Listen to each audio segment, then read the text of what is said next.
My name is Chuck Kayser, and I'm the founder of Midori Farm in Kyoto, Japan. And I've been running these talks for a year and a half now, trying to get the message out to people about what's going on organic farms and how people can get some more information about that and participate and maybe support people doing that sort of thing. And also, I enjoy talking to other people about farming and the things that they grow. And tonight, I'm delighted to have a friend of mine, Thomas, who runs Pitchfork Farms out in Hiroshima, in Onomichi. And together, we're going to talk about what we're doing on the farm. And it's a bit rainy today, unfortunately, but we're going to do our best to give you a farm tour at the same time. So we'll see how that goes. As always, please keep yourself muted throughout our presentation. And about 11 o'clock, we'll unmute everybody or allow you to unmute yourselves.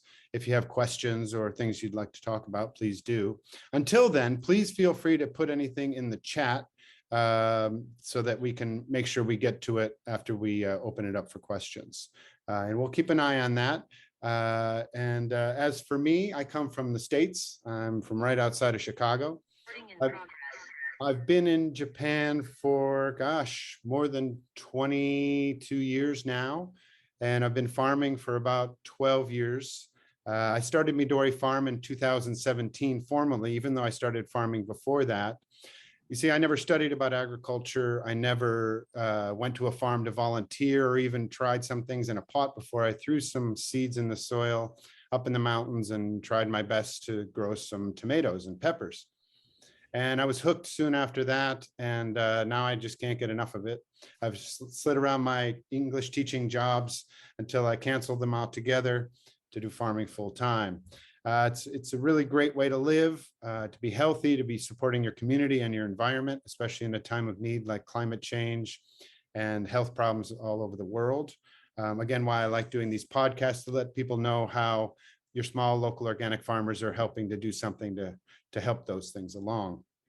At Midori Farm, I mainly sell mixed baskets of vegetables directly to customers. Sometimes I sell at markets or other restaurants, but that's the best way to buy my produce is directly from me. I deliver fresh produce unpackaged right to your door, or you can come pick it up. More information about that is available at my website, midorifarm.net. I also do tours of my farm for the day. If you want to get in touch with me about that, information is also on my website. It's also on Airbnb experiences. I do events once in a while, maybe once a month, to do harvesting and planting and other farm-related activities with families and adults, and everybody can come out to the farm and really get a full experience. I also host volunteers regularly. I've hosted over 40 or 50 volunteers over the years. During Corona, of course, it's been tough to get people to come to the farm because most of my volunteers come from foreign countries. Unfortunately, it's been difficult to get people. But right now the borders are looking like it might be possible with a certificate of eligibility. So anyway, if you're in Japan and you would like to volunteer or come for a tour, again, please look at my website, midorifarm.net, and let me know. I'm also available on Facebook a lot, so you can contact me through that. And hopefully things will open up and we'll get more people from overseas involved. I really like having volunteers on the farm. It's not only good for them, but it's good for me, of course, to have somebody to talk to and have somebody to help me hold the other end of a rope. And when I'm not here, helping with the watering, weeding, and every other job. And it's a wonderful experience all around. I'm fortunate enough to be joined by Shuzo, one of my volunteers who's come from America. And he was able to get in under the line because he's got a Japanese passport. So we've both been enjoying each other's time. He's about halfway through his stint of a month. And his fiance came out for a week last week. So it's a really wonderful experience to have people out to the farm. I encourage people to reach out to your local farmers if you're interested. I'm sure they could use your help and support. But please remember, farmers struggle every day in the weather, and we're not always able to accommodate people as best we can. So keep that in mind when you go out to a farmer, when you talk to a farmer. Speaking about talking to a farmer, I'm going to hand over to Thomas now to introduce himself. Thomas, on to you. Yeah, good morning, everyone. My name is Thomas Klepper. I'm from the United States. I was born in Athens, Georgia, and I came to Japan in 2010 once for about 3 months as a wolfer. During that time, I got a chance to see what it was like living in the countryside in Japan and in a rural area. A little bit prior to that, I had been studying at Appalachian State University, studying sustainable agriculture and sustainable development. And I was able to take some Japanese language courses for my degree. And I was required to do an internship, and I chose Nagano as my place of internship, and was there for about 3 months. And that was really my first experience to come and be in Japan and meet people, learn about life in the countryside, learn about farming. And I worked at a restaurant farm, a kind of farm to table restaurant, I guess, up in the mountains in Nagano, and really got a better understanding too about some of the culture of building and natural building. The head of the company was well known for taking down and taking apart old Japanese buildings and then recycling that material and building it. And it was just something I was so impressed upon my first time here in Japan. So that experience eventually led me to wanting to come back to Japan and apply. I applied for the JET program in 2010 in the fall, and was accepted in 2011. Although at the time, the Fukushima disaster had just occurred when we were receiving our acceptance in April of 2011. And so several people had actually dropped off the program. I ended up going up from being selected under the B group into the A group. And from there, moved into, started getting ready to actually move to Japan in 2011. Didn't know where I was going to end up, and actually ended up here in Onomichi in Hiroshima in 2011 in the summer. And I wanted to continue my experience with agriculture and sustainable development here. And I was also really interested in creating a space for local food or organic food as well. When I first arrived, and something I wanted to kind of explore more on my own. So I started a small plot. I rented it, I think within my first 4 or 5 months here in Japan. I asked around and looked around, and in Onomichi, we're right across the sea is one island, Makaishima, which is where our farm is based now. I started renting that farm, I guess in 2011, and with just the intent of growing my own food. And so that's really where we got started. And then we've kind of slowly grown the farm from there, and purchasing the property in 2017. And now really having established about 4 or 5 years living and really interacting with the property that we're living on. So we know it much better now than we did. Our soil's improved. And by doing the organic farming we're doing, we're noticing like a big difference. So I hope to talk to you guys about how we're doing this farming and what we're growing today, and looking forward to seeing Chuck's face as well. So thank you for having me. And yeah, I'll let Chuck take over. I think he's back at his farm now. Here we're approaching some of my farms. You can see on the right side some rice fields. Rice is commonly grown up here in the mountains. Keihoku is about 300 meters above sea level. Kyoto City, to give you a reference, is about 50 or 60 meters above sea level, depending on where you are. So we're much higher up than where I live in Kyoto City. And that means the climate is different. The vegetables are going to grow differently and things like that. But I feel like this area, which is also called the Satoyama, which is kind of where the mountains meet the valley, is a very vibrant place to have a farm. And I've been growing vegetables up in Kutsuki in Shiga Prefecture on the west side of Lake Biwa for about 12 years now. And that's about 370 meters above sea level. So a little bit higher here than here, a little bit narrower valley. You can see this is actually quite an open valley for all that. And it's much colder there, but there's a lot of monkeys. And that's one of the biggest problems for people growing up in the mountains, is the animals and the insects really get to them. But you can see here, I've got a good farm going.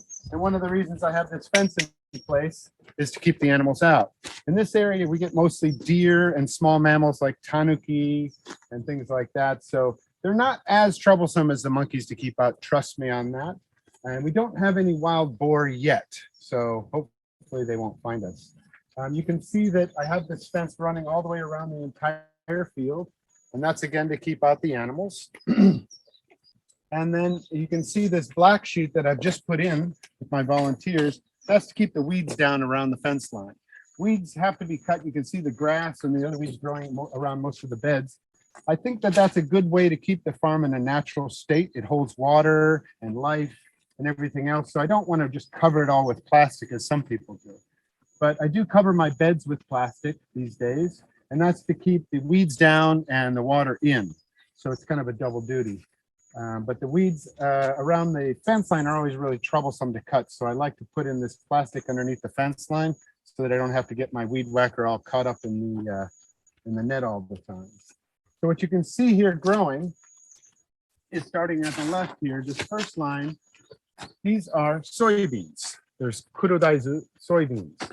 And those will be grown until they're fully mature. And then the plants will die and the soybean pods will dry on the plant in the field. And then we'll go through and harvest them, easy to crack them open, and then have, probably from this row, we'll probably get 8 or 10 kilograms of dried soybeans if all goes well. The bed just next to them that look very similar are actually the same plant. They're just a special variety of soybean grown for edamame. So from here, you'll get a bunch of edamame, and from there, I'll get all my dried soybeans. Of course, I can harvest the dried soybeans early and eat them as edamame, or I could wait until the edamame are dried on the plant and then have some more dried soybeans. And probably some of that will happen to both, as I like to play with my vegetables.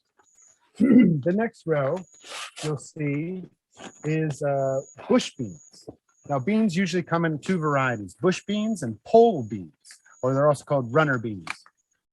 And these are all bush beans. So you can see there's no trellis for the soybeans or this third bed.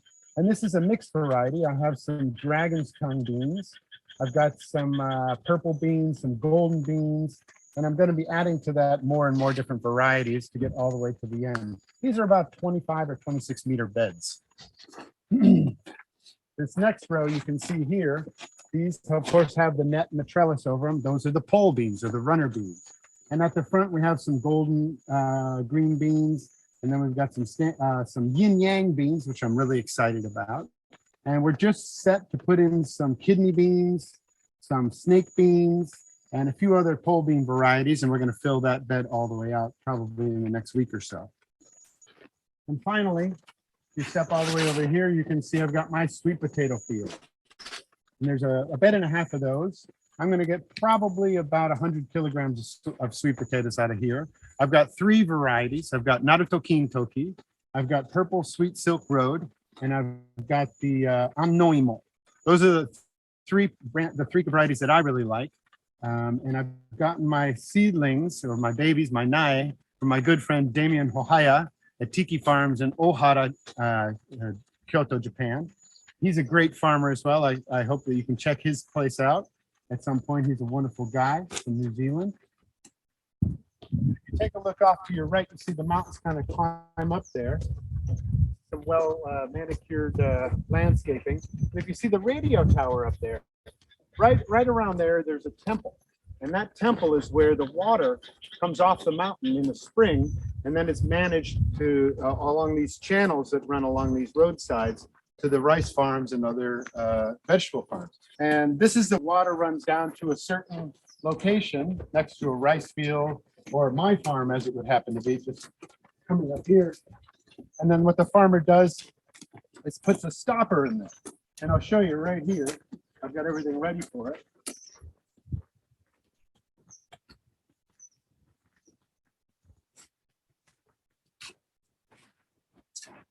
Take a wooden stopper and you slide it down into these grooves, and then you put some insulation in the sides to really catch the water. And then what happens is the water level will rise up to a point of about here, and then it'll be shunted into this place, into this pipe right there. And that leads right to my farm just across the road there. So let's take a look at what we've got over here. The water runs out right here out of a pipe in the bottom, and then it'll flood the entire field. And as these are raised beds, the vegetables are actually up above the level of the water, but the water can get to be as much as 6 to 8 centimeters deep on the whole farm. And then we open the gates, the water drains back, And then the whole farm is deeply watered from the bottom, which is one of the best ways to water your vegetables. If you water some things from the top, they don't like it as much. Having a nice deep watering from down below is really the greatest way to promote your root growth in your plants, so they have to reach out for those bits of water, and it keeps them nice and happy. Now you can see some other things about irrigation on this farm. Again, I use the black plastic mulch over most of my beds here, but I don't use any ground covering in between the beds. I let the grass and the weeds grow up just like over on the soybean and sweet potato farm. And I do that because it helps to keep the water on the farm. When there's grass and other weeds growing, there's a lot of moisture going to be in the soil around that. And that's good for the farm. If you were to scalp it, or if you were to cover it with all black sheet, what you'd be doing is you'd be losing a lot of the water through evaporation.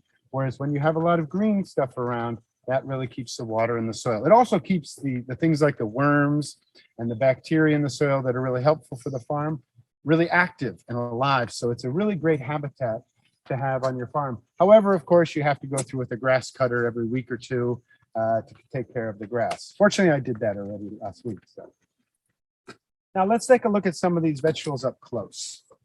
Just going to open up my deer fence here. Come on the farm. Maybe the first thing you see right here is my compost pile, and this is my garden waste, all my old bean plants and other things, broccoli, cabbages, things like that, which just naturally rot down, and then I'll turn it over, mix it with some browns, and then I'll use that as fertilizer. This bed here is empty now. You might think, Chuck, why isn't there anything in your bed? Well, when you visit a farmer's farm, you have to understand not everything is fully matured and ripe and harvestable at the same time. This is a bed of peas that just came out last week, and we're going to be planting something there probably in the fall, maybe cabbages or something like that. Cabbages and broccoli are a great thing to plant after peas and beans, because peas and beans fix the nitrogen in the soil for those cabbages and broccolis to take up later on. Here you can see a nice run of patty pan squash. I got 2 rows of it actually. I got the green and I've got the white. And I think you can maybe see one poking out here, right there. It's a nice white patty pan squash. Should probably be ready on Wednesday. Now, if you can take an even closer look down here, you can see some rottenness going on. This is a rotten squash there. But if you look at this flower right here, you can see very small green patty pan squash right there beneath the flower bud. That's a female flower. And here you can see another flower with a very long stem that doesn't have that little patty pan at the bottom. This is a male flower. And what these pollinators who are flying around here right now, you can see the bee right there. He's going to go into the male flower and then the female flower and spread the pollen. And that's how these are pollinated. So if you wanted to pollinate yourself, you could cut these male flowers off, pull off the surrounding leaves and touch it to the middle of the female flower and pollinate your plants for the bees. And that's the kind of thing that exists in all cucurbits. And cucurbits is a family of vegetables, including things like squash and zucchini and pumpkins and things like, however you call it, courgette. And you get your cucumbers, you get your watermelons, and you've got your gourds. And all these things have the 2 flowers, the male flower and the female flower. And it's a real wonder of nature to see them working in balance with each other and seeing how different things work. Let's take a look at the peppers over here. Now, zucchini and squash and things like that, they don't need any sort of support. They just sit on the ground and are very happy to do so. The patty pans especially, however, they tend to sprawl a little bit. And we'll take a look at some winter squash in a minute that really like to spread out. But for the most part, zucchini and squash, very easy to grow. You just let them do their thing and they support themselves. But here we have a line of peppers. And I think this is a line of sweet chocolate and California Wonder at the end. Still not quite ready yet, but you can see this one kind of coming into color. Maybe in about a week or so, it'll be full brown and ready to harvest. Now, things like peppers tend to grow in a way that they kind of like to be supported. And a lot of people just put a single stake on their peppers or maybe a cage around them. But when you got a line of about 40 of them and you've got 4 lines of them, that's a lot of money and time to spend on stakes. So what I've done here is called a Spanish trellis. And I put a pole every 3 or 4 plants well into the ground. And then I use this black, it's actually a greenhouse tie. And what I do is I intertwine that around, and then again to the pole, and then around, and then I go all the way back, so that if you come in close, you can see this black string coming in here is on either side of the plant holding it up. And when these plants get a little bit taller, maybe to about here, I'm going to go in with the second string about this level and support it again. So you can really get these pepper plants to grow up really nice and tall, which is what they like to do. And you can support them all along the way so they don't fall over. Because as you can see, I mean, this is a lot of peppers on here. Those are really, really heavy fruits, and those will really pull your plant down and affect how it's growing. Here's another line of zucchini. These are called 8-ball zucchini. And they're called 8 balls because they're a ball shape and they're very dark green. So they're wonderful to eat. Here's another line of peppers growing in the same way with the Spanish trellis. And over here, this is my 3 beds of winter squash. Now, I'm an American, so we use the term squash quite a bit. And I know that's not something a lot of people from outside of America use, but squash is just basically the family of pumpkins and zucchinis and vegetables like that. So when I refer to winter squash, I'm talking about something like kabocha. And you can come along down here and see these kabocha still got a long way to go, but you can see already this is about maybe a month away from being fully green and harvestable. In the next bed here, you're going to see my butternuts. And butternuts are a beautiful, beautiful vegetable that I've started growing about 8 years ago. And here's a little one of those that's already coming up. And again, you see these big, beautiful flowers. That's real telltale of the squash plant. And this is a male flower because it doesn't have a little baby under it. And here, this is something I'm growing for fun this year. I got these seeds called Jack Be Little pumpkins. And look at how cute these things are. They're just a little tiny miniature jack-o'-lantern pumpkin. And this one's almost ripe. I think next week I'll be able to harvest this one. And it's good for soups and stews as well as for decoration. Then we've got another line of peppers here. Again, I go single line on my peppers because they grow quite largely. But if you can see down at the end, there's actually a double line because those are mini peppers.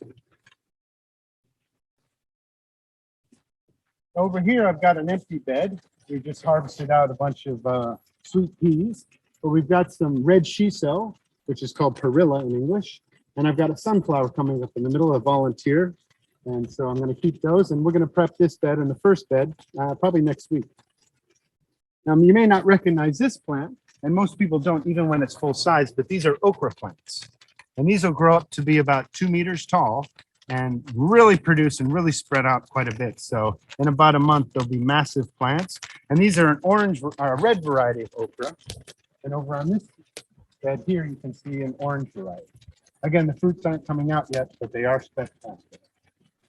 These are more traditional zucchini. This is a golden zucchini, and I've got some black zucchini there at the end. Again, you can take a look at this one growing over here. This one's ready to harvest, and we will take this one today. Such beautiful plants growing such wonderful, wonderful vegetables. You probably recognize these. These are my potatoes, which went in quite late. One thing you might notice is no black plastic on this one. And also this carrot bed as well. The potatoes and the carrots are really wonderful to grow without plastic because what you can do is you can take a hoe, a diamond hoe like this one, and when you see the weeds, you can just take that hoe in there. And at the same time that you're cutting the weeds, you're putting some soil at the base of your potato plant.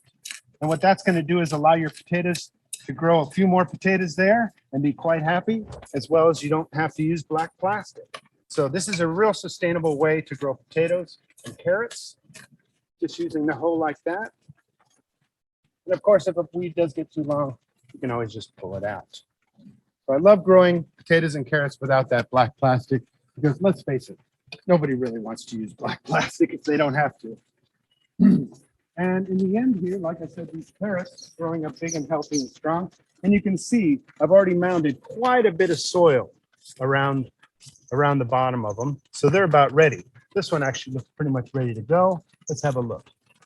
This is a small to medium sized carrot variety. So this is a good one. actually. I'll wash this off and we'll eat this later. And here's a little friend of ours, a little caterpillar.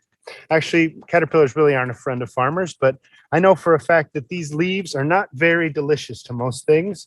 So carrots and things like that are pretty bulletproof when it comes to insects. But oh, I found another one. That means that maybe the caterpillars do like these. However, as I look at the leaves, I really don't see that much damage, so I'm not too worried about it. On this last bed, you can see I've got some sunflowers going for fun.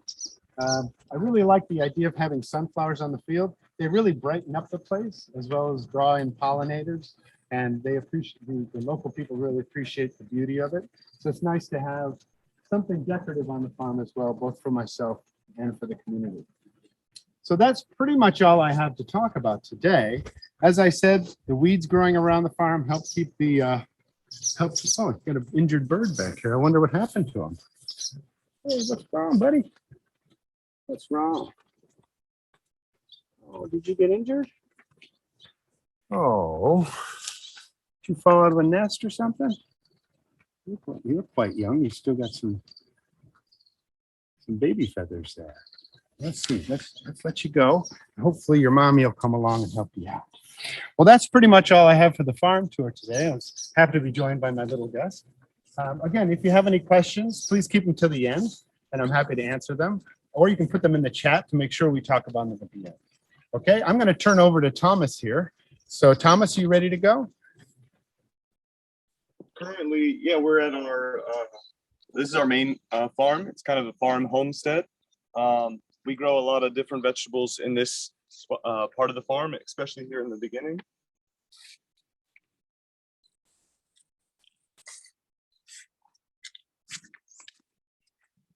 So over through here in our farm, we've got a row of sweet potato next to rows of tomatoes.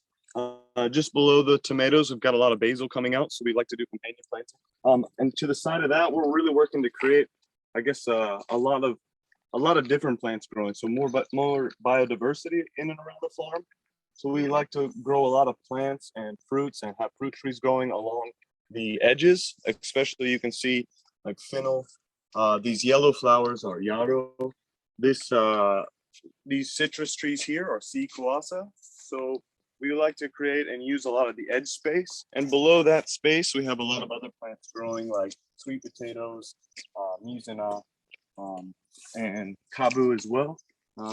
This bed, we don't use a lot of the plastic mulch. And because of that, we can grow multiple crops within that same space. So where we are using the mulch, we're using kind of a woven black plastic mulch. And this is something where we've actually put the holes in ourselves. We burn the holes in and create enough space for two plants to kind of exist within the space. So tomatoes here, and just below that are several basil plants. And we've been using this bamboo from the forest and tying up our tomatoes. We probably need to get another tie around the tops of the plants at this point. We've kind of gone up through the middle. Yeah, well, here's again where we're using some of the other mulch as well. So we have the holes cut out, and this is some chili peppers that we're growing. Just next to it is zucchinis.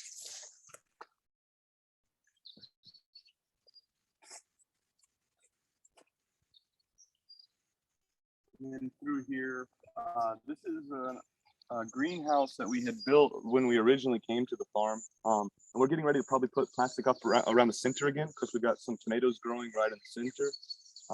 We usually try to keep some stuff that we've recently seeded. We usually try to put some nets on it. And you can see we direct seeded actually Swiss chard here and some beets. Cucumbers are going to grow up the side of this net. And this is our kind of second planting of cucumbers. We've actually recently reseeded cucumbers. We're going to be trying to grow them through July and August. We'll see. But we kind of have 3 or 4 chances to reseed things throughout the season. Go through here. We use a lot of these shade nettings or bug nettings. So along this row, there's a big, there's a broccoli that's being grown right now. we just kind of keep a net on it at all times, just keep a lot of the pests from flying in and laying eggs. And instead of trellising the tomatoes just with one stake, I'm actually using this wire fencing that didn't really work so well for the borer. So we're kind of repurposing it, cutting it into strips, and we're going to be kind of caging the tomatoes this way. And it's our first time to try this method with this kind of wiggle wire cage, but I think it could be really, maybe really useful. I'm trying it also by caging or wrapping it around tomatoes this year as well, especially cherry tomatoes. But those are mostly the kind of wild ones that we have growing on the farm. Through here is got a bed of kale. Right now our farm has sheep, pigs, goat, and chicken. So they eat a lot of this waste or leftover plant material when we finish cutting, or if we harvest too much of something, or if we get some of the bad leaves, like some of the yellowing kale leaves like here, we'll just pull these off because the kale wants to be harvested. If you continue to harvest, it's going to continue to put out more and more leaves. And so we'll come through and even just harvest the bad leaves to bring to our animals. Yeah, we'll go back to towards the greenhouse.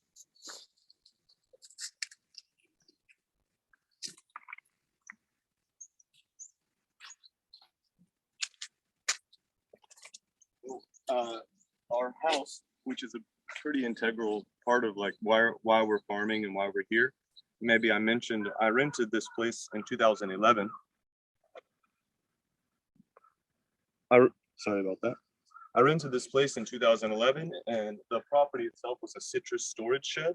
And when I saw it, I thought the potential of maybe a tiny house or a place where you could live and possibly just camp out at the farm as well. But over time, in 2017, we were able to actually purchase the property. We reformed the citrus storage shed to the center building. We added on the sunroom, which I was talking to Chuck about earlier. We use it as a drying space for our seeds. It's really like a multifunctional space. And then just in the last 2 years, we've built out a packing space or harvesting, packing, and drying space. So a big part of the farming that we're doing, we do a lot of farm to market or farm to direct to consumer. So one of the bigger spaces that we're using, and we put in, I guess, 2 years ago, that's made our work a lot easier, is the north side, so cooler side of the house, a washing and packing space. And also customers come here to pick up their produce, especially our CSA customers. So we have a few different tools that I think are really functional on the farm. One of these is a repurposed washing machine that we dry our produce with. So we can harvest about maybe 1 pound to 2 pounds of lettuce, and we can dry it up really quick after washing it in our buckets here. And especially in this time of year where it's really hot, ideally you want to be harvesting your produce, getting it cold or cool as fast as possible, and then actually getting a lot of that excess moisture dried off, because the plants don't really want to be that wet and kind of soggy. They'll actually even start to ferment at that point. So that's one of the keys with getting your water dried off. And then as soon as you do that, we use refrigeration on the farm to get them cooled or chilled also as quickly as possible. So we'll try to get them packed up in there. We also, so while utilizing a lot of these older or newer tools, of course, and retrofitted tools, of course, we use a lot of these older tools on the farm. A lot of these baskets that came out of old farm sheds in the past several years, we've kind of reutilized or repurposed for our seeds, our seed harvesting. You can see here, this is our about a quarter of our harvest of garlic this year. And we use these baskets as drying baskets. So there's so much tools in Japan. It's one of the other things that we really think about is like, how do we keep some of the tools that are still great and can be utilized on the farm? And then how can we, try to repurpose that? And a lot of these tools really can't even be made anymore. So it's really a way of keeping them before they get tossed away or thrown out or forgotten. So in the front of the farm is where we keep a lot of our animals. As you mentioned, we have ducks, we have goats, and then we have our one pig, Jon.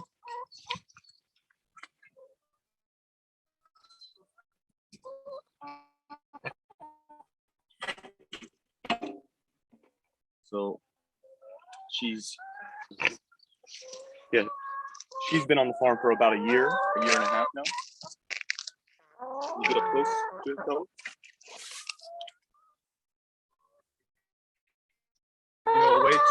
You know, a way to eat a lot of the waste material from the farm, as well as being close to the farm keeps, you know, we don't really deal with a lot of predators here. When we had the chickens up further in the fields, we did have some predator issues. So having them close, also the pig too, she really likes to be around us, and we've noticed that if we keep her further away from the main household, she'll escape or find a way to escape and come knocking on the ginkgon or the front door. So yeah, she also likes to be close by.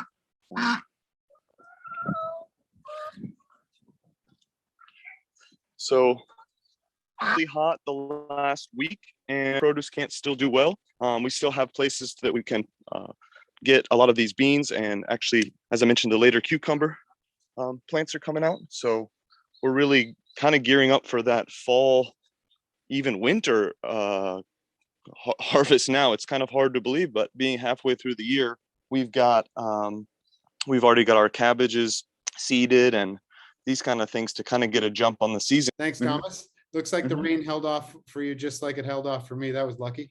Yeah, it kind of was raining a little bit as we were out there, but not too bad. And yeah, looking at the radar, doesn't look too bad this time. Maybe Shikoku's getting more rain this time around. So a typhoon's going to come through, isn't it? Is it going to hit you?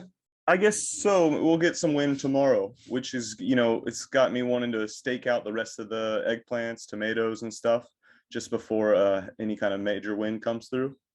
So plan. Yeah. Me too. I didn't get to go to my tomato field, but I'm going to be doing the same this afternoon with the eggplants and the tomatoes. Yeah, for sure. That's a big thing for us, right? I mean, growing out in the wild, or, you know, in the outdoors means whatever's the weather's going to be like, it's going to affect us quite a bit. And last week was great for tomatoes, terrible for cucumbers because it was hot and sunny. But no rain. And now this week it's great for cucumbers, bad for tomatoes because it's windy and rainy. So it's really funny for us farmers trying to balance that, isn't it? Yeah, I think so. And you know, it really is just, it's, you know, when you're growing a lot of stuff outdoors, it really is just difficult. I mean, I think maybe what we're used to seeing, especially for those main kind of mainstay vegetables that we would consume, you know, cucumbers and tomatoes, we're used to seeing, you know, the right size, the right shape all the time.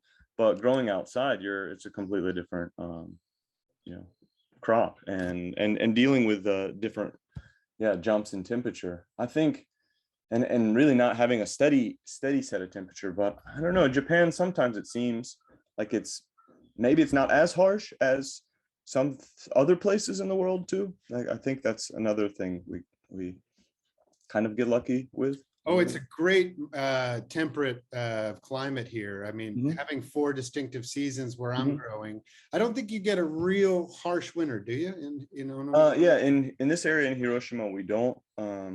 It's pretty mild, so we actually can get a lot of stuff growing through the winter, and it's kind of a better season for us. And maybe into the future, we in the tour we didn't really get to go all the way up to the farm because I was worried about losing Wi-Fi, but up on the top of the hill is citrus, and so we imagine in the future, in the winter too, being able to harvest a lot of citrus as well, and that will add to, you know, some income in the farm, and kind of help us get over this kind of slump or hump of hot weather in the summer. Yeah, and I mean, who doesn't love citrus? I think your area is also pretty popular to grow mikan, isn't it? Yeah, any kind of citrus, any mikan, lemon, limes, really famous for it. I am jealous, and I've got to get myself some citrus trees because I just love citrus. But I feel like fruit trees are very daunting. You know, there's the pruning, there's the insects, and everything else going on. So I've got to just jump in though. Do you have any advice for somebody who's first time going to go out and get some citrus trees? Yeah, if you're gonna go and do it, first, I would definitely recommend finding a good nursery. That's one of the best things I think we've had, because I found one that's in Ehimenken that specializes just in lots of citrus varieties, and I find that their plants are just really healthy from the start. So that makes a huge difference. You get better root contact with the soil right away. They haven't been sitting in their pot for 6 months to a year. They're kind of pulled right out of the soil and kind of on demand, and right at planting time. They know when to plant, so they send them to you right when you need them. And that's one thing. And just maybe getting a few varieties, because that's what we did in the last few years.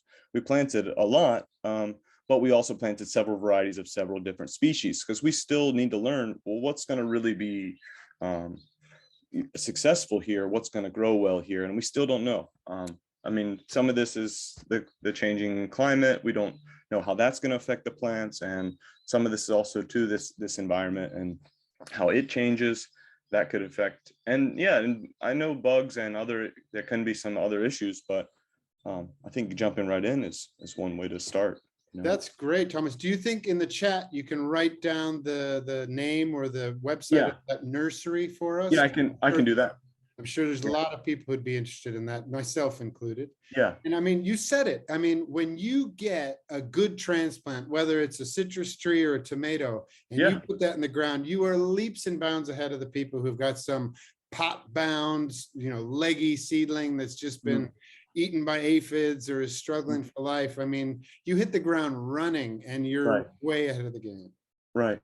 And you're big at growing your own seedlings, and you do soil blocking, which I think is pretty rare in Japan, but it's supposed to be one of the best ways. Can you tell me the highlights just quickly about soil blocking? So I think it's a tool from the UK. You can get them in different sizes. You can get some that will make these tiny little blocks. About a small cube would have, I think, about 25 blocks with it. But the larger cubes, which I use for tomatoes, eggplants, peppers, it's a 4-block tool. And you kind of make a peanut butter like dough with your soil base mixture. You add a little bit of water so it holds moisture. And then you press this tool over top of the soil that's in your tray. And then you pull it out, and you've got these 4 little blocks that are inside this small casing. You can then dump that onto another tray.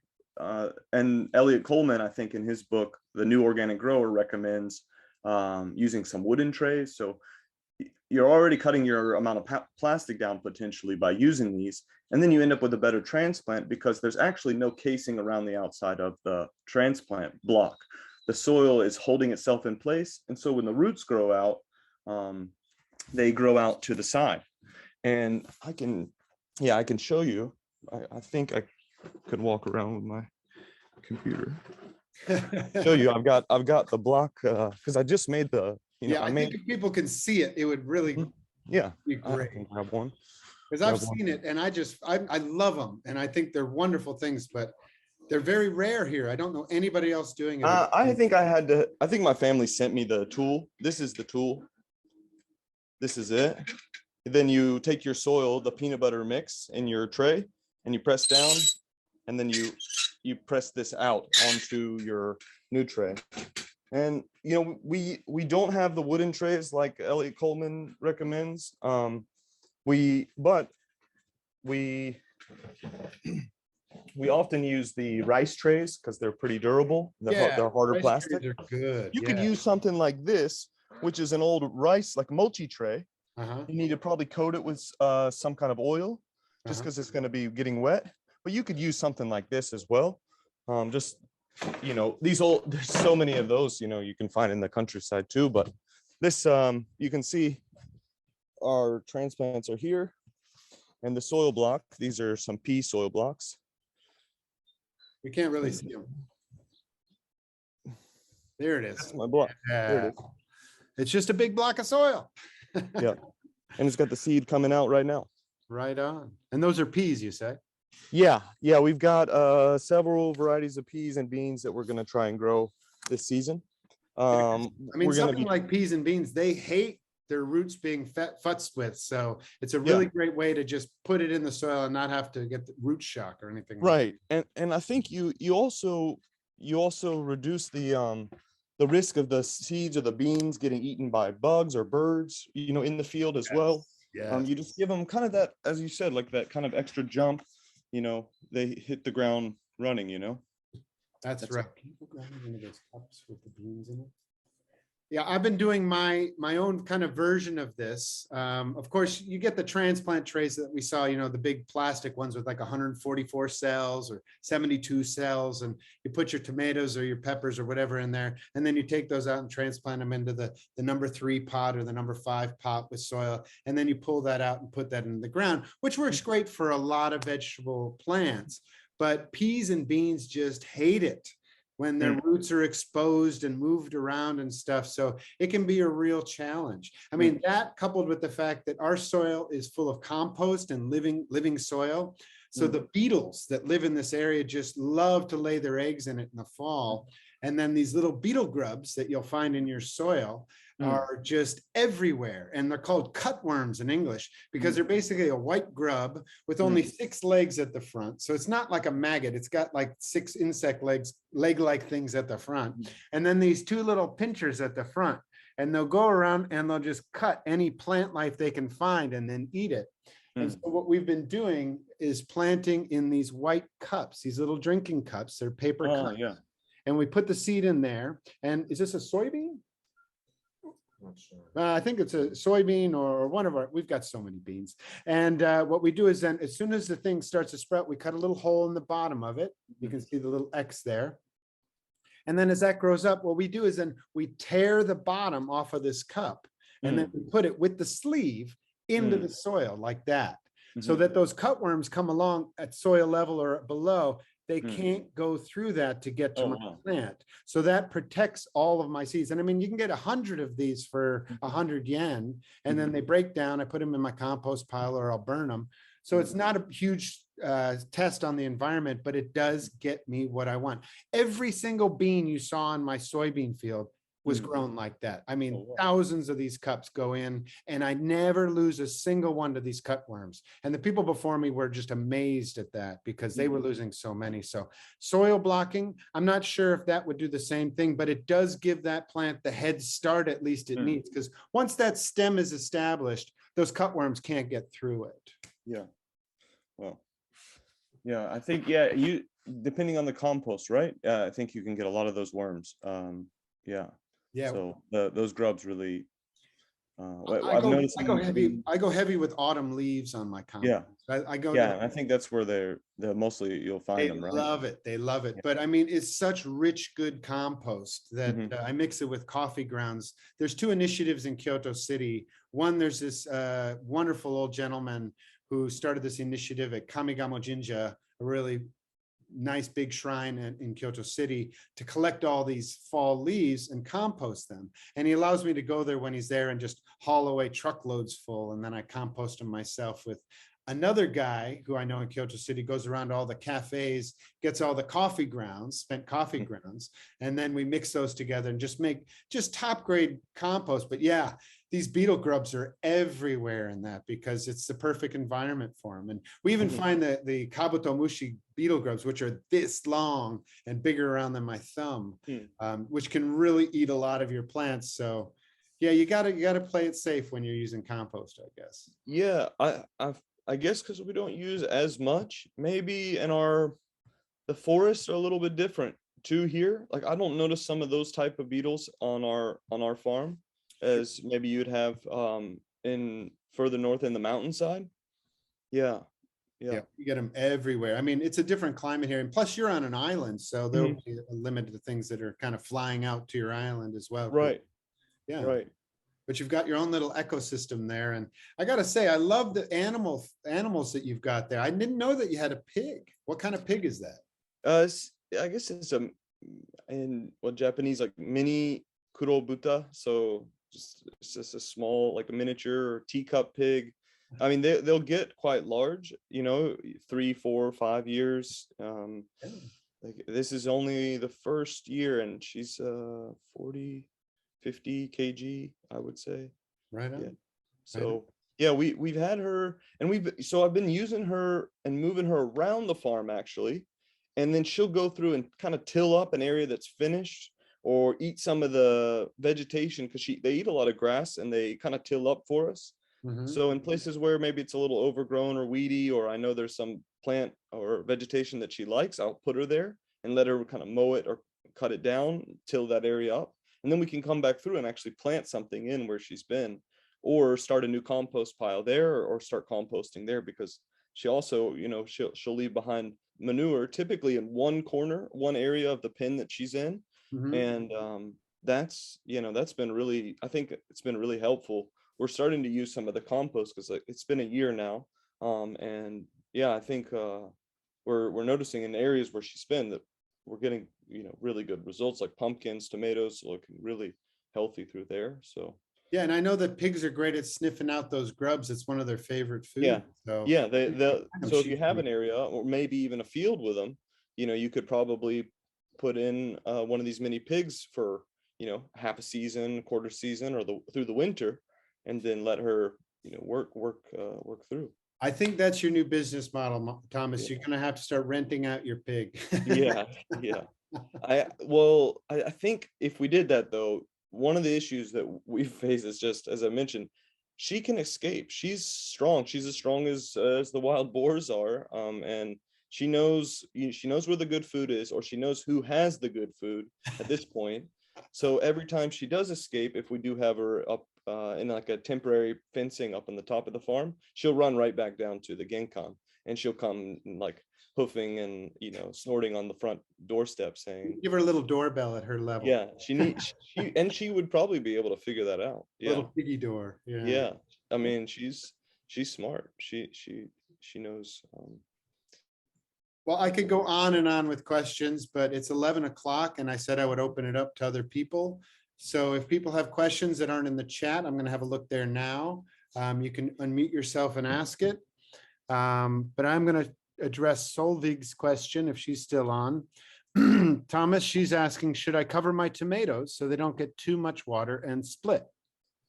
Yeah, we're getting ready to do that. I have those temporary greenhouse spaces, and one right in front of our main greenhouse. And yeah, I'm still gonna try to cover mine.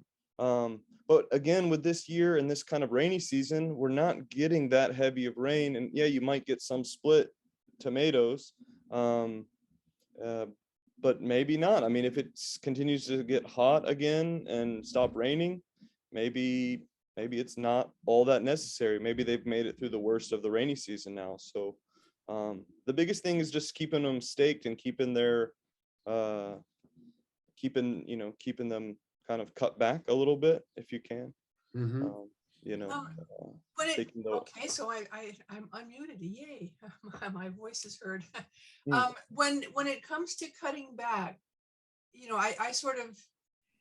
I thought, oh, another branch. That means more tomatoes on the end of that branch. Well, I probably should have done a lot more pruning at the beginning so that there was only one main stalk. But I didn't do that. Yeah, And so, I don't have, sadly, a huge field. I've got about 8 plants that I'm lusting over, and that's been my sort of my one crop that I really want.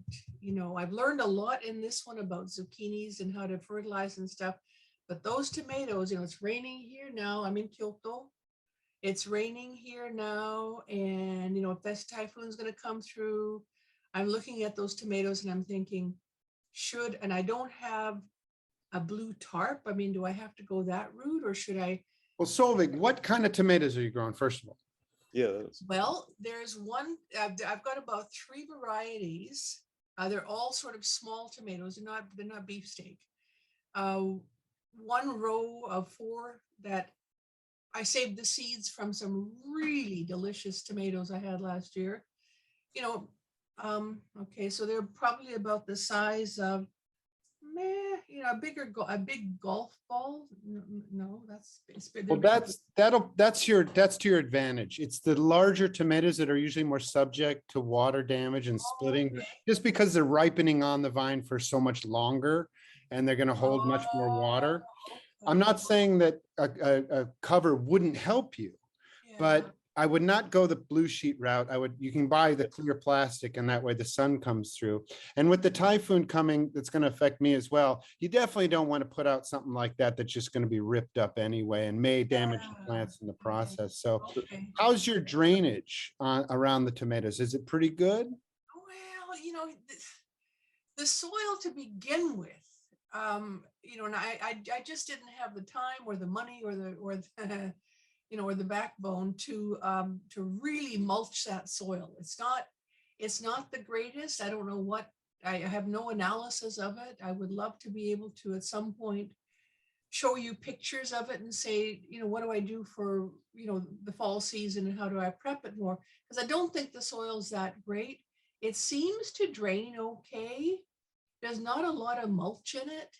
Well, it's not about the mulch really, but as far as drainage goes, it's been raining all day. Is there puddles of water around the tomatoes right now? I don't know. I haven't been up there. I have to. Okay, well, if there are, then you know you probably need to do something for the drainage. If it seems like the water's seeping in all right, that's a good sign of drainage. Mulch isn't going to help you with drainage. It could help you with water retention, but it's really not something that's going to help you with drainage. It probably the opposite effect. But what you want is something more like perlite or sand or even rice chaff, momigata, mixed into your soil will give you better drainage. So if you ever buy potting soil from the home center, you'll find these little white, looks like kind of styrofoam balls kind of thing in your mixed soil. That's called perlite, and that's a naturally occurring mineral. They superheat so that it becomes puffed up like popcorn, and that added to your soil really does help your soil have better drainage. I know it's really cheap in America, and Thomas and I both listen to some podcasters and some farmers there that talk about it. What I've found is a good substitute though here is the rice chaff, the momigata. It works almost just as well, and you can usually get that for free and mix it into your soil. You can also use it as a mulch. I also use it as a compost additive to create some air pockets in there so the bacteria have more air. But as far as your tomatoes go, I think they'll be okay. As far as the extra branches coming up, it is more tomatoes, but you don't want your tomatoes too crowded next to each other. Sometimes you'll get more tomatoes out of 4 plants well spaced out than 6 or 8 plants that are a little too close together. So it's a bit of a balancing act. Yeah, it's a work in progress. Everything I've learned from you guys and from other stuff, I'm thinking, well, as always next year, you know, because I haven't, I think I probably packed them too close together, you know, but no, okay, well, that's good. I think that they're all small tomatoes. They're all varieties of small tomatoes. So they will survive. I think so. And Chuck, I'll be back in touch with you about your vegetables and how to get up to your farm and stuff like that. Absolutely, absolutely. I want to come for a visit. I really do. Yeah. Thanks, Solveig. I always appreciate it. We do have somebody raising their hand. I'm going to try the name Dr. Matsukio. If you want to unmute, you can go ahead and do so, or you can type something in the chat. And John, I see you have something in the chat. I'll get to it in just a moment. But here we go. Somebody come. Yeah, hi. Yeah, I was just listening about tomatoes. Hi, everyone. Nice to meet everyone for the first time. And by coincidence, oops, sorry. I was harvesting tomatoes. Sorry, I'm multitasking, and I just thought maybe to share Leslie. I think Leslie, just how I do the tomatoes. This is our house. Last year I was planting out in the open, and we got wiped out with the typhoon. So I took the deep faith of planting them under the rain cover, and these are my tomatoes. And it's raining now, so I still got to water them when it's raining because I get no rain. And just wanted to share this idea in case it works. And also my experience from the typhoon with the tomatoes of planting it out in the open. They're going to get damaged. We got huge damage. And, we just left them for about a week or two, and then we just cut all the bad ones, and they'll grow like in a few weeks or so, depending on where you are. Now, But could just you wanted tell to us, share could that. you tell us your name, please? My name is Matsukawa Kiyoshi. Okay, so Kiyoshi, is it okay if I call you Kiyoshi? Yeah, Kiyoshi, yeah, yeah. Okay. Sorry. But you Kiyoshi, were talking about tomatoes, and I was harvesting tomatoes as we spoke. great Sorry. timing. Can I ask you, what side of the house? Is that your south side of the house there? No, this is my north side. North So I side, you're grew- getting that much sun to I- get those tomatoes. I grow tomatoes on my north side, and so we get only evening sun. So this is north is that way, Yeah, and then we get the sun, in the evening. So we get very little sun. So what I do is, I have a family of 5, so I plant on the north side my vegetables here to kind of slow them, to kind of like not give them too much nutrition. And then over there in the open, I got like an open field where I let them grow out, and they just grow faster, and so they're a bit slower over here. So I do a lot of planting, like, and this is all north side. I got the kale, just a lot of north, yeah. yeah, kale and things like that would do well on the north side, but I'm surprised your tomatoes are huge. They're great for the north side of the house because they're sun lovers. They're the solanaceous, they really want as much sun as they can get. Yeah, I mean, we've been lucky. It comes, like you said, it all depends on the weather. It's luck, and I really didn't do much soil preparation. I just planted, and they're really tightly spaced at 30 centimeters. My wife was saying it should be 50, and I said no, let's do 30, and we kind of got in an argument on that one, but it worked out well. Well, one thing you might look out for is in the hotter August months that are quite humid, you might get some powdery mildew because they don't have a lot of space between them, and you don't get a lot of early morning sun that would dry them off after the evening dew. So just keep an eye on them. And if you do start seeing the whitish powder on the leaves, you might want to start pruning them, or even cut a plant or two down out of the middle to try to give them some more airflow. Thomas, what do you think? Yeah, I think just pruning them back would be the best thing in those hotter August and humid August month.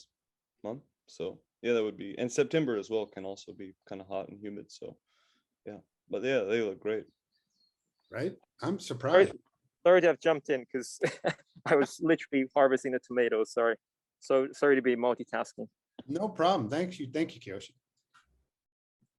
Okay, the next I see John, our good friend Jon Walsh. Thomas has a question. Have you both had many problems with insects? Ha! Ha! What do you mean by many? And have you used insect nets? What do you think, Thomas? Yeah, we use a lot of insect nets on the farm. Mostly, we also use it to just keep the moisture down, into the soil and shade out the crop as well. Like especially in these hot months, they definitely serve multiple functions.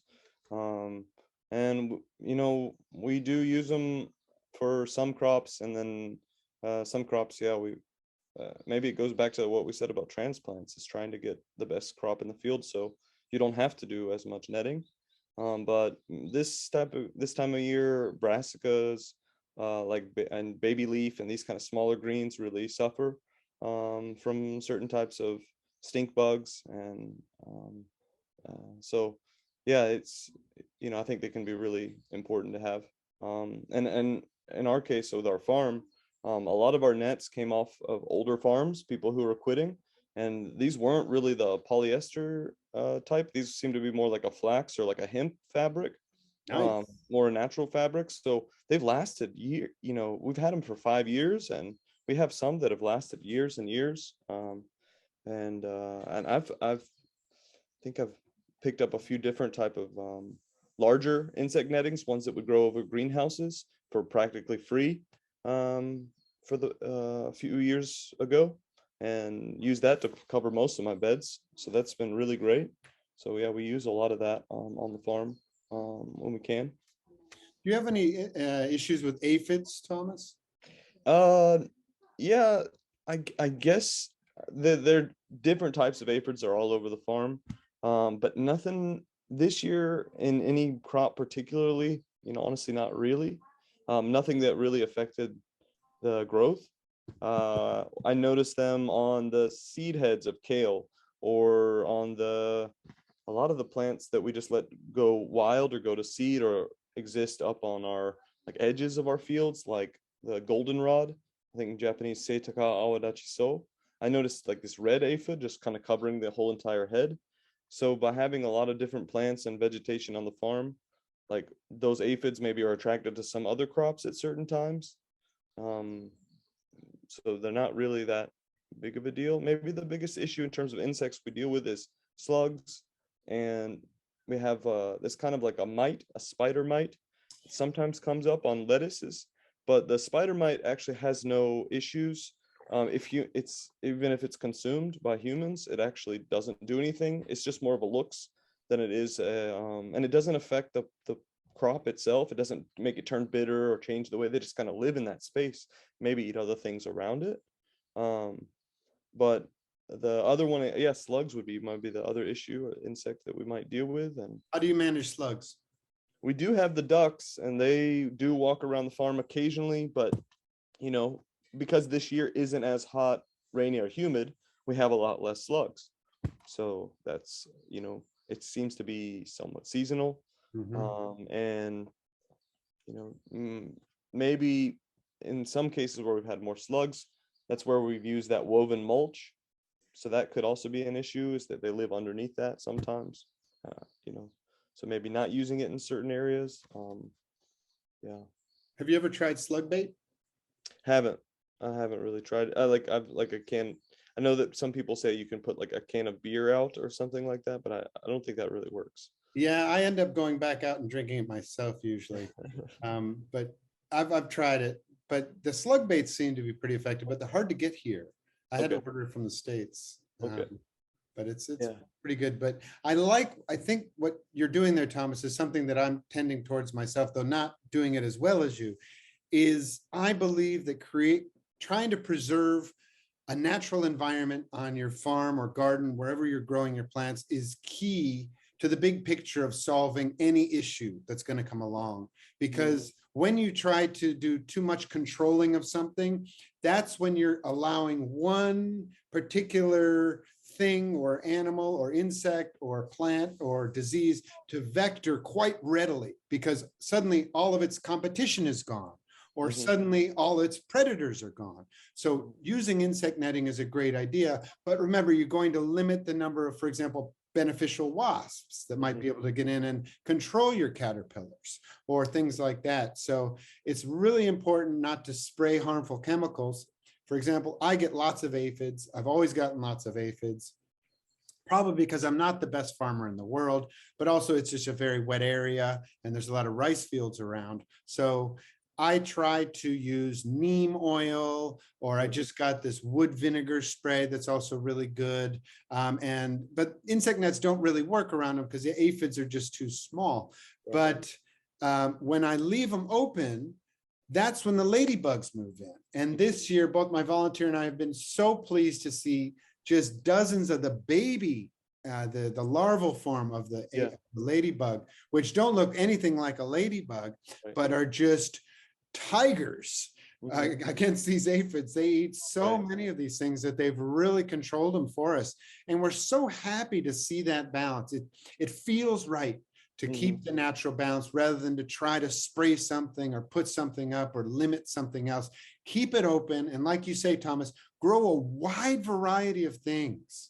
And that will really create a natural environment where there will be a system of natural checks and balances for whatever issue you're going to have. You're going to lose some stuff, but any grower loses a lot of stuff. I mean, if we get 70% of our harvest ready for the market, we're doing great. We're doing fantastic. So don't worry if you're getting some issues with something or other. I don't think it's going to be that big a deal. All right. I see Stacy said, oh, look at that. Do you have any solutions to root aphids? My first time to experience them, they were all over my carrots. I've never heard of root aphids. Have you, Thomas?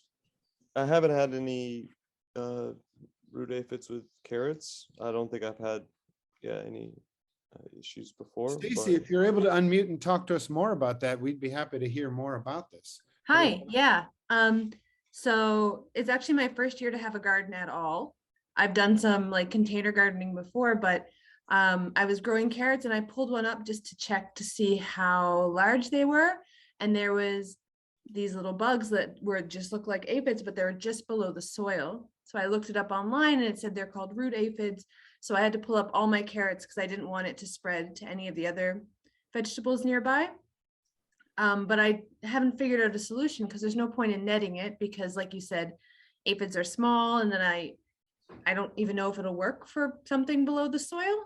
So yeah, I was just wondering if anyone had experience with root aphids and what to do with those. Yeah, maybe with aphids, the spray, like the neem would possibly work. I've heard that also aphid, some of the reasons aphids do become a problem is sometimes too much nitrogen in the soil. That also could be. I don't know what fertilizer you could have used. What do you usually apply on the soil? Do you go to the I don't have any fertilizer. I make my own compost and I spread that on it. That's it. Okay. Yeah. Sometimes if it's like high nitrogen, like maybe a chicken manure compost or something like that, that might lead to higher nitrogen levels, and then sometimes aphids occur more in those places. I haven't really had an issue with them in our carrots before, but certainly in cabbages and a little bit in tomatoes. Yeah, I had regular aphids on my peas, but then we had a whole bunch of ladybugs and that took care of the problem. But ladybugs aren't going to go under the ground to take care of the roots. So yeah. Yeah, I wonder, it could just be, this time or that one place where maybe there was a little bit more fertilizer or something in that space, and then maybe trying again next year, or planting something that might deter aphids. I'm thinking maybe next year. Do you think if I mulched it thicker around the carrots, it would help? I don't know I need to maybe do more research to find out where they come from, if they're coming from the ground or if they're coming from above the ground. Yeah. Okay, thank you. No, that's good point, Stacy. I've never encountered this insect before. I've never even heard of it, and I looked it up just now, and I've never seen them. But can I ask you, what does a carrot look like when it's been attacked by the root aphids? Is it actually eating the carrot? They looked fine. I probably could have left them out. I was just worried about it spreading. So I was like, I don't want more, so I'm going to pull out all the carrots. No, I mean, did the aphids seem to be eating the carrots themselves? They seemed to be, they were all hanging out just where the stem meets the carrot. Okay. And I had pulled a couple out a few days previous and didn't see any. And then, when I did pull them out, I was like, oh, this is new. I want to stop this before it goes too far. Yeah, because I don't know if it's going to spread to everything else. So I just pulled them all up. As Thomas was saying, I've only seen them on leaves before. I've never seen them on like a root vegetable like that. So if they're eating the leafy part, which is right there at the soil line, what you might be doing is, are you covering that part of the carrot? Are you mulching up above that joint where the orange meets the green? I hadn't, no. I had just. So that was above the soil. No, it was just below the soil level. Just below. The carrots weren't very big yet. I see. They're quite small, a couple inches, 2-3 inches long. Right. Well, it seems like then maybe a spray of neem oil would help you, because that'll penetrate the soil to about, a couple of centimeters and create a stinky environment that aphids don't really like. Okay. But the thing is, are they going to stay in the soil? That's what you got to kind of think about. And if so, because of course you can grow carrots again and again in the same place year after year, no problem.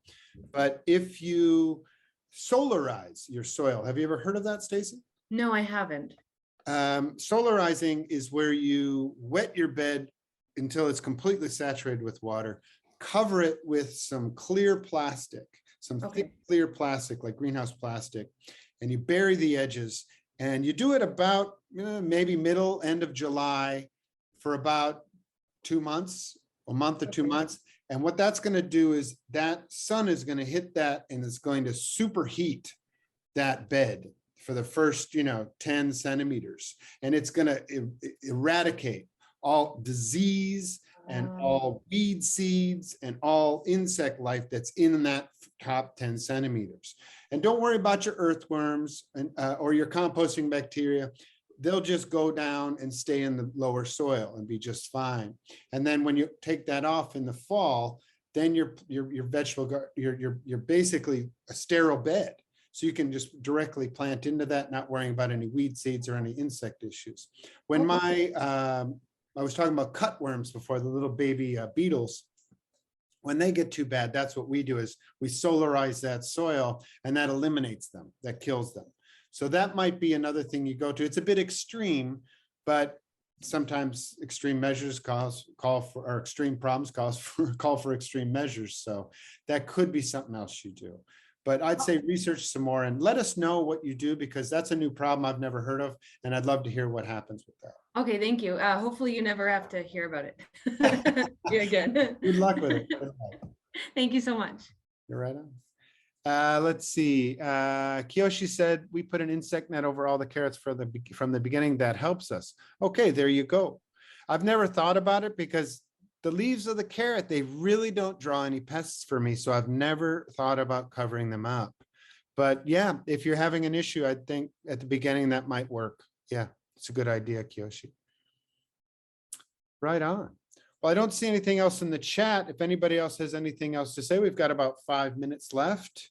We've really appreciated all the questions and all the issues that have come up so far. Thanks for joining us.